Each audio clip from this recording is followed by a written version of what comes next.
Magandang hapon mga ka-happy hour. Narito ang mga balita para sa MBC TV Network News Update 3 PM edition. Posibleng pagputok ng Apo Lucky Caldera fake news. Yan ang MBC TV Network News ni Rovic Manuel.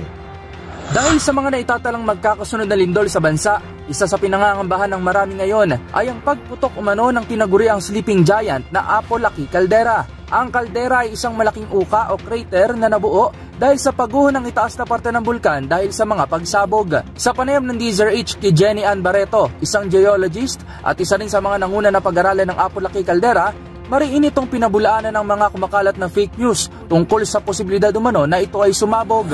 So, mali yung kumakalat na balita na ang Apo Lucky ay sleeping giant. Hindi siya sleeping, siya ay extinct. So, ibig sabihin, hindi na ito puputok. Ayon dito, higit 20 million years na ang edad ng mga batong nahukay at napag-aralan sa lugar ng Apo Lucky Caldera, kung kaya idineklara na itong extinct at malabo ng sumabog.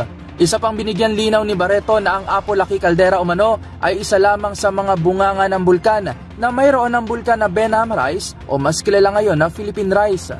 Ang Apo Lucky ay isa lamang sa mga bunganga ng bulkan na Benham Rise or Philippine Rise. It just so happened na si Apo Lucky Caldera, siya yung pinakamalaking bunganga or crater ng bulkan sa Benham Rise at apparently sa alam natin sa buong mundo ngayon. Sa lugar ng Apo Lucky Caldera, ang mga bato na nandyan ay nasa mga sobra 20 million years ago. Ganun na katagal? So whether yung matanda na portion or yung bata na portion ng Philippine Rise, sobrang tanda na. At base dyan, masasabi natin na ito ay extinct na. Sa ngayon, ito pa rin umano ang itinuturing na pinakamalaking kaldera sa ilalim ng Benham o Philippine Rise, maging sa buong mundo, na may sukat na 150 kilometers in diameter. Sa huli, binigyang diin ni Barreto na ang Apo Lucky Caldera ay walang koneksyon sa mga nangyayaring lindol sa bansa. Hindi rin ito konektado sa mga fault at bulkan at nagpaalala sa mga nagkakalat ng fake news tungkol dito. Para sa MBC TV Network News, ito si Rovic Manuel ng DZRH TV. Una sa Pilipinas, una sa Pilipino.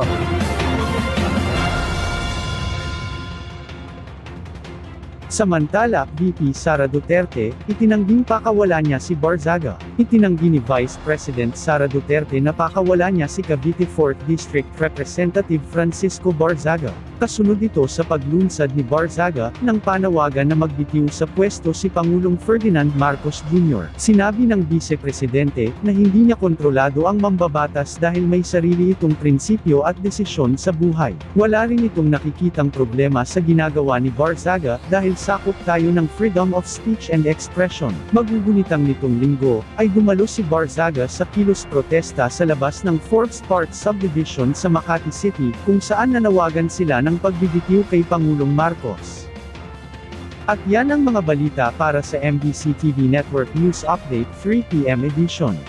Abangan ang mga susunod na balitaan mamaya para sa 4 PM edition.